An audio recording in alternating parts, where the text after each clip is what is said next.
Good evening, you're watching the news from the Sultanate of Oman television. First the headlines. Invest in Oman campaign in India draws on Indian companies' willingness to establish factories at the economic zone in Duqm. The commercial banks in the Sultanate intend to increase their capitals this year through distributing free shares to the shareholders. And twin explosions kill about 40 people in the Syrian capital, and the UN Secretary Council urges Syrian parties to engage constructively to the next round of talks in Geneva.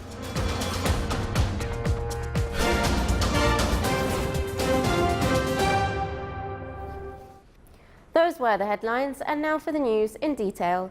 His Majesty Sultan Qaboos sent a cable of greetings to Her Excellency Amina Gurib Fakim of Mauritius on her country's National Day.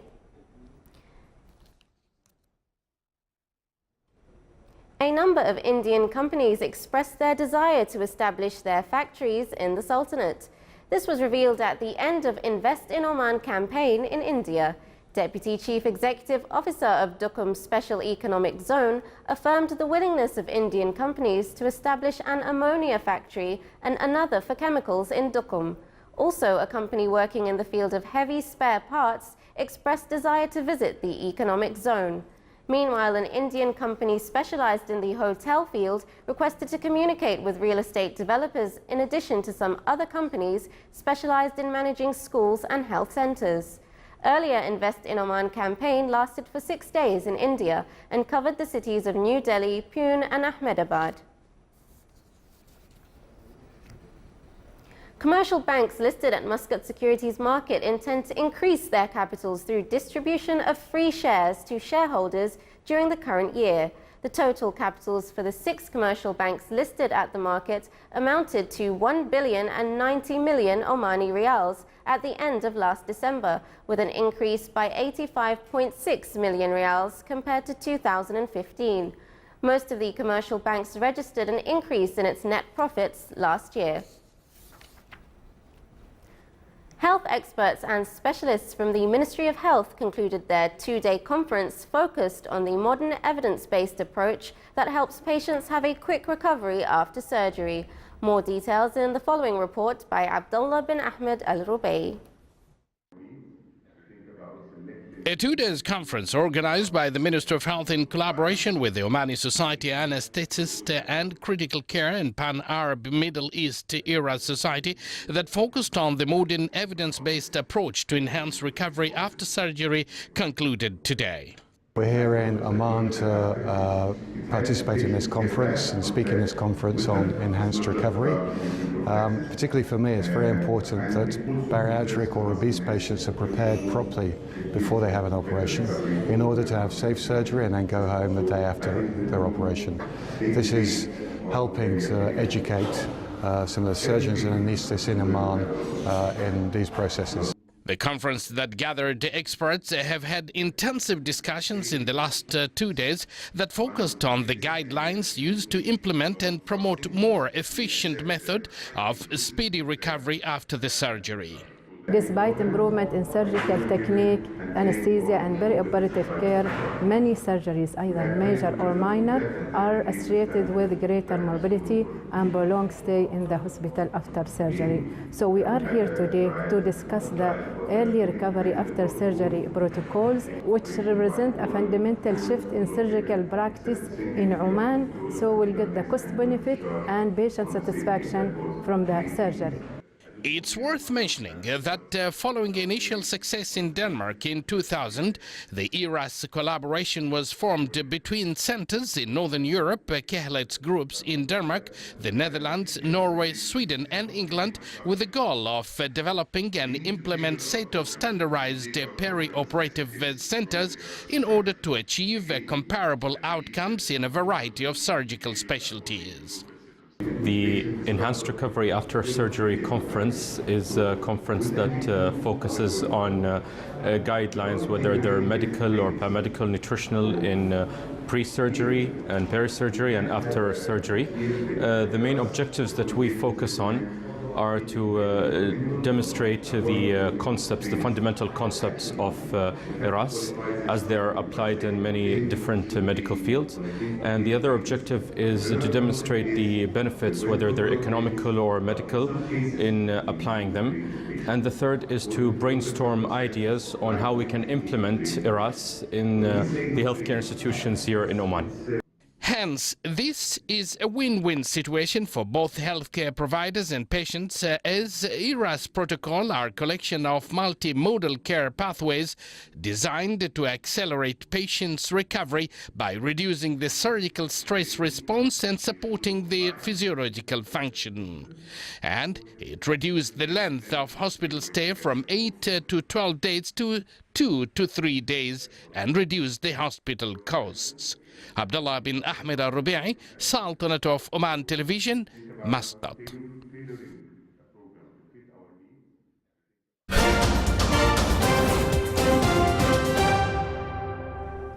Twin explosions today near religious shrines in the Syrian capital Damascus killed at least 40 people and more than 100 others were wounded.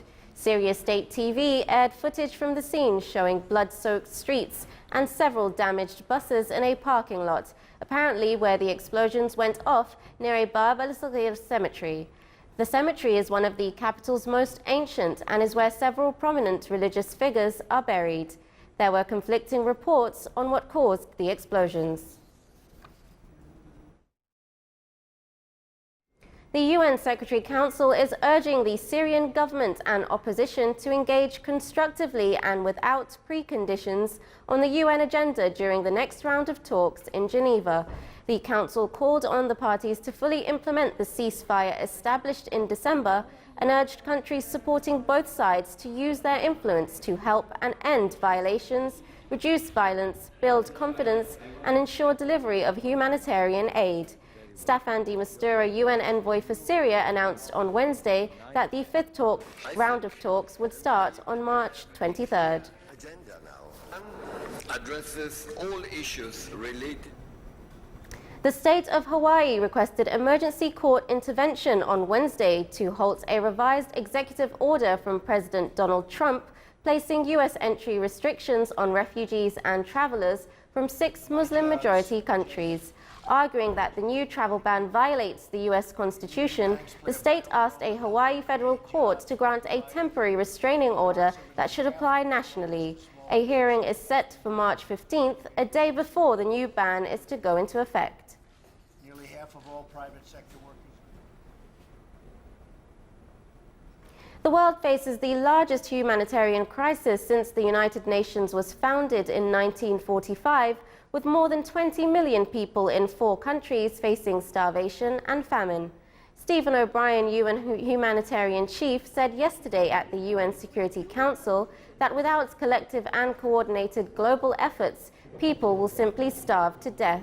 He urged an immediate injection of funds for Yemen, South Sudan, Somalia and northeast Nigeria, plus safe and unimpeded access for humanitarian aid to avert a catastrophe. O'Brien said $4.4 billion is needed by July. Officials in Madagascar said the death toll from a cyclone has risen to 5, and about 10,000 people have left their homes because of storm damage.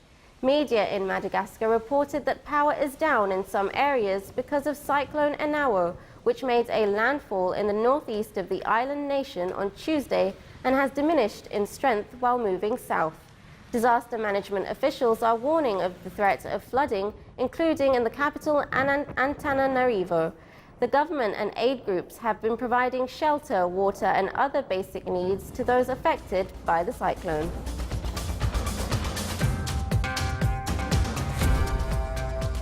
Still to come in our news bulletin. Under the theme Conceptual Photography, the Niswa College of Applied Sciences launched its annual photography exhibition.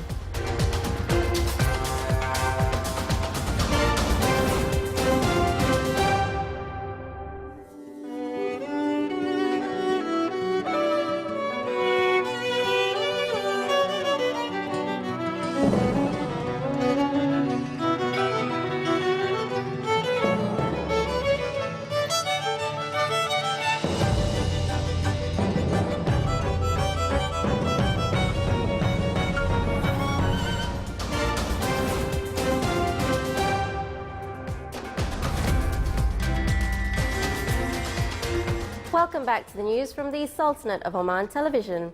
Instilling the values of citizenship on youngsters and promoting the voluntary work were aspects sought by the Scouts and Guides movement in the Sultanate. This was the outcome of Scouts and Guides Excellence Competition, the Supreme Scout Trophy, during assessment visits at the level of the Sultanate. The Assessment and Follow-up Committee for the competition visited in 2 days 5 Scouts units in the Governorate of South Bartana, as per the final assessment plan for all educational directorates at all governorates of the Sultanate. The traditional shooting competition in the Governorate of Worcester witnessed wide participation and attendance from shooters and shooting fans. Some 170 shooters took part in the competition, which was organised by the Directorate of Sports Affairs in the Governorate. They competed in 3 categories: individuals, team and elderly people contests. The conclusion ceremony of the competition was presided over by His Excellency Sheikh Ma'dad bin Mohammed Al Yaqoubi, Governor of Worcester.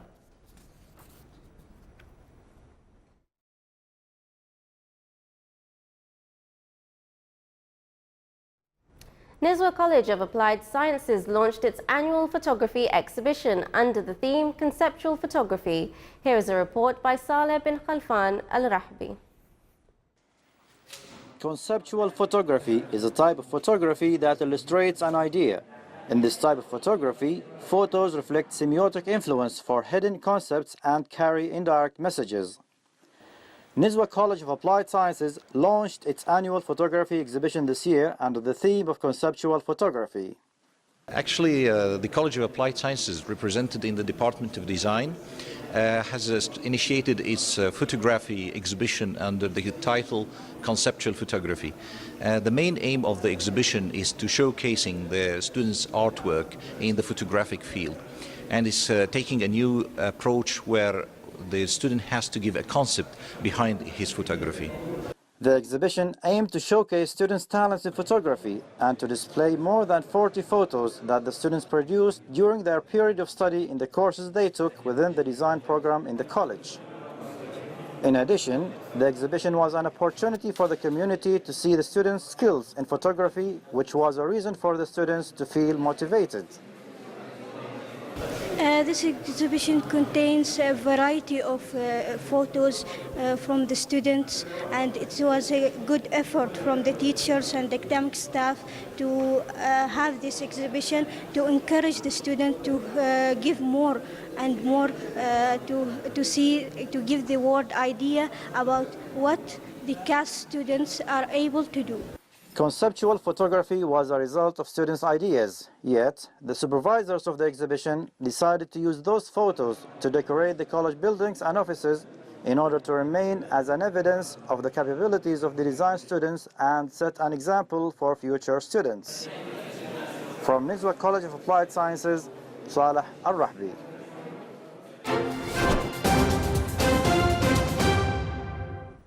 And now for the general weather forecast. Clear skies will prevail over the Sultanate with chances of cloud accumulation over the Hajar Mountains. Low clouds and fog are expected over the governorates of South Sharqiya and Worcester.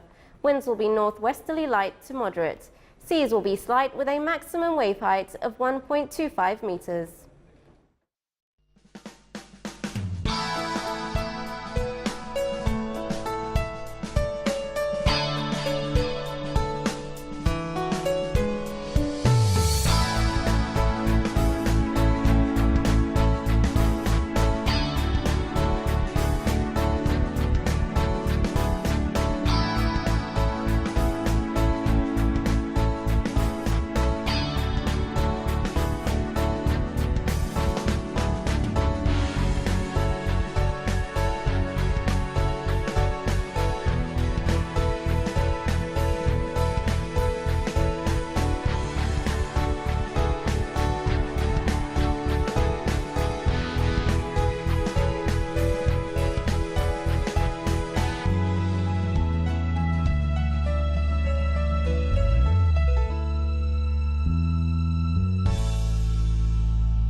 is the Sultanate of Oman television. Before we end tonight's bulletin, here are the main points once again. Invest in Oman campaign in India draws on Indian companies' willingness to establish factories at the economic zone in Duqm.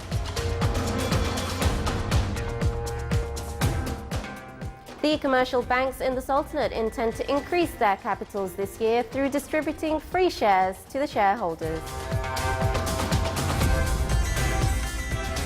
And twin explosions kill about 40 people in the Syrian capital, and the UN Security Council urges Syrian parties to engage constructively to the next round of talks in Geneva. And with that, we come to the end of tonight's news bulletin. From all of us here at the newsroom and the studios, it's good night.